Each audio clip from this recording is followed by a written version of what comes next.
Let me tell you a story of Diana. So during the confinement in 2020, she said to herself, "Oh, I will use this lockdown time to learn a fancy skill. So it will be an opportunity to learn a headstand. So it's because it's so cool to keep balancing, and it also can bring your yoga practice to another level." So at first she was really motivated, and she started to follow a program, and everything was pretty good at the first time. But then at some point, one day, she couldn't do her practice, and that actually ruined her attempt to learn this new skill. And she gave up for a while. Does it sound familiar to you to start following a program, like let's say a sport program or a healthy diet or learning a new language, and at some point to drop out? Raise your hands if it does. Okay. Well, it's just like plenty of times for me, and I see that I'm not the only one. So especially in times of turbulence like now, we have this need, so we feel this need to be rebooted, to be boosted, to be reset. Well, we can use different words for that. But what we want is to have this idea. So we want to start a new life, actually like to restart our life with a new page, being a better version of ourselves, be more resilient. The problem is that all these self-development things, all this process usually takes time. And the question is then, how can we keep being motivated in a long-term engagement? Today, we are going to talk about auto-persuasion. So how can we apply the persuasion strategies to ourselves? I think that the question that we should ask ourselves first is, why do we want actually to do all these things in the first place? And the best answer, in my opinion, is because of love, self-love, unconditional self-love. So if you think about it, so if you truly love yourself, then everything that is about being healthy, about learning some fancy things, about self-development, to create healthy relations with food, with your body, with people around you, with the world around you, it all makes sense, right? So it's all consistent.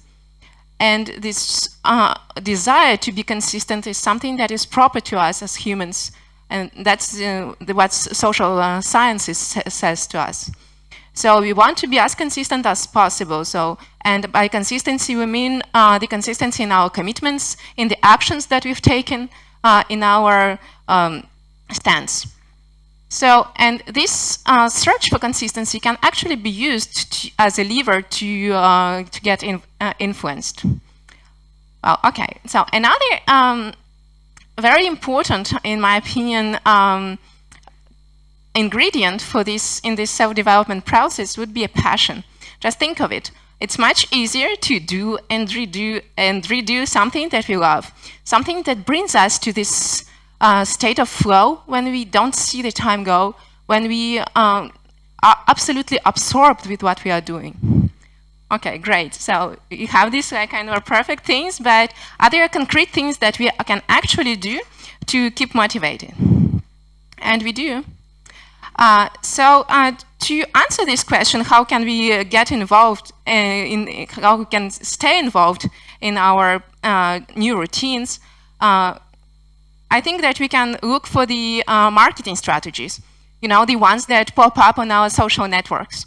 And what we will, sometimes they are very appealing. So, like summer body in 30 days, or get a backflip in 30 days, or learn a new language in 5 minutes a day. But what can we learn from that? And the first thing is that we need to set a concrete objective, concrete goal. Get a backflip, get your split, run a marathon. So we need to identify where we want to get, so that our focused attention is paid to this objective. Because we know that the more attention we pay to something, the more actually important it becomes. It seems that it's just the main thing in the world, So let's say that now we are in April, and you say, okay, well, I want to run a half marathon, the thing that I've never done before. Okay, that will be our scenario. So the next thing that we can do is to say, okay, I need a time frame. So I need to identify when do I want that, okay? In 30 days, in a week, by Christmas. So I need to have a plan, and usually the shorter the better.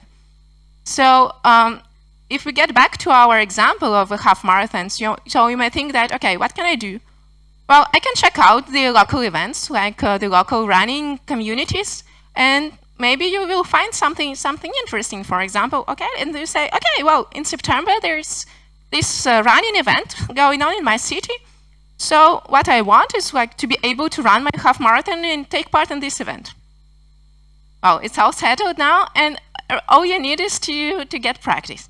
But how do you do that? So usually what it will be recommended for you, it will be to say, we need to privilege short but regular efforts.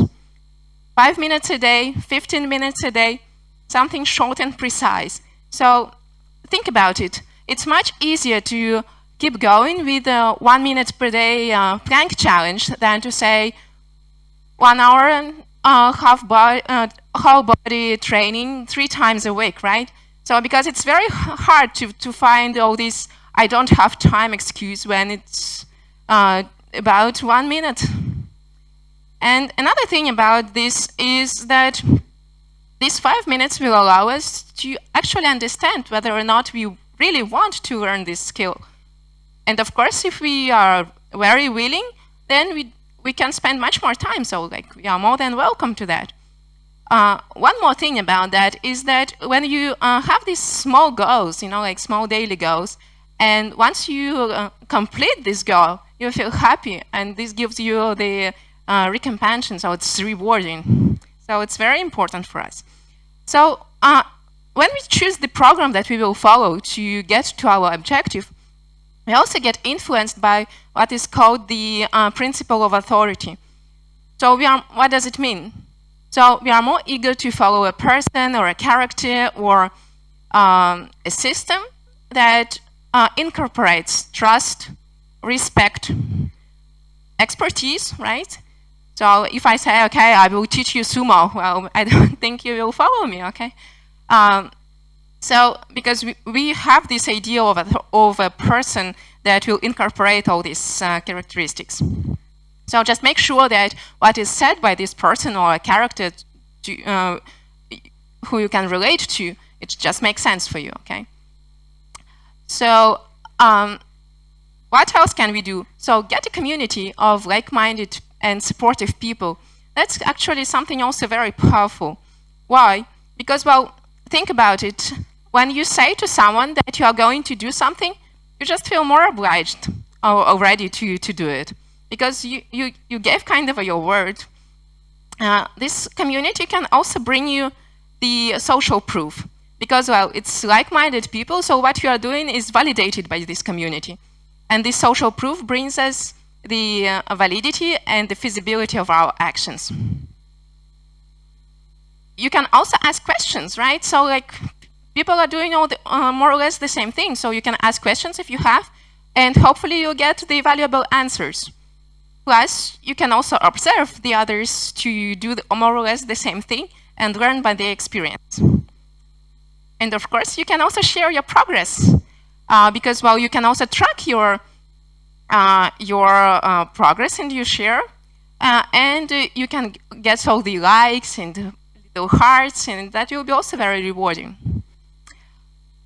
So if we get back to our example of a half marathon, so how can we apply that? So we can say, okay, you can join a local running community. It can be something really like physical, or it can also be a virtual community that you can follow. And usually also, like, for example, if we are running, then we use an app so that we can keep a track on our performance. So speaking about keeping a track, to have this self-monitoring thing, it's also something that can be very useful for us in our journey. Why? Because we need to see that actually what we are doing works. We need to see our improvement. We need to see that it makes sense. For example, if you are doing a dance, usually you will be recommended to get recorded, okay? So to get filmed. And it's not about being narcissistic. is about to have this external view of what you're actually doing, because it can prevent you from injuries, because, well, maybe you just do completely wrong thing. It can also provide, like, help you to adjust your practice. Like, okay, so that's kind of ugly that I'm doing. Okay, I should stop. And of course, also, like, when you have this, all these tracks, so you don't have to share. Okay, so you don't have to share all the time whatever you're doing. So you can keep it for yourself. But you need to know that when you also sometimes when you share your progress, it can also be quite rewarding. So just think that about all these hearts and likes, about the posts that you make, or all these before and after series. So actually, like, this idea of reward, of scores, that is something very of kudos, of something is very pleasant for us. So because we feel validated, we feel that it's important, so we like it, and like, oh, I like it, so I'm happy, so I want more, so I will continue to do that because it brings me happiness. And it's like exactly the same thing than Pavlov's dogs, so we like it and we go.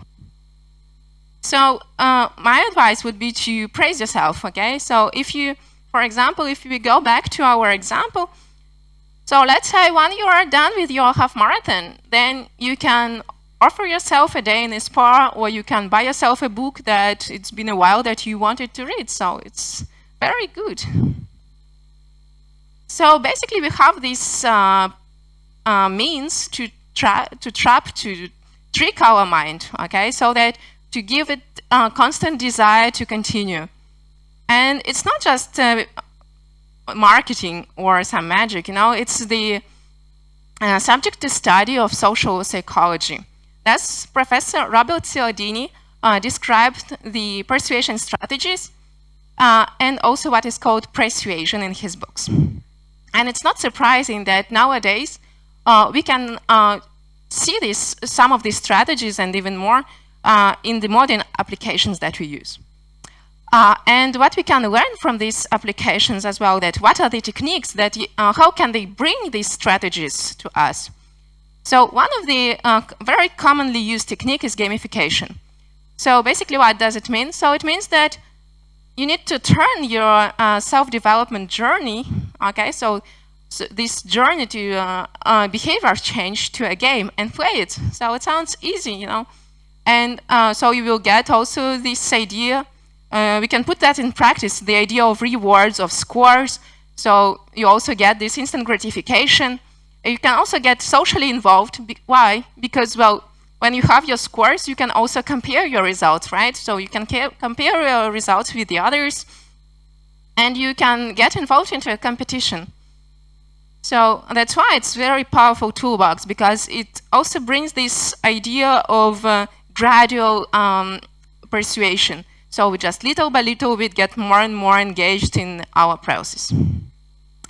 And to conclude, I would like to tell you that, like, first of all, love yourself truly and deeply, and be kind to yourself, be patient. So all the behavior change, well, especially when it's like in positive behavior change, it takes time. Be passionate about what you are doing, because all this can bring you the nice feeling of fulfillment. And of course, like, stick to the plan, but even though that the strategies that we have discussed are quite universal, but adjust them based on your needs, your objectives, your abilities, and your desires, so that you can get to the objective that you want. Thank you for your attention.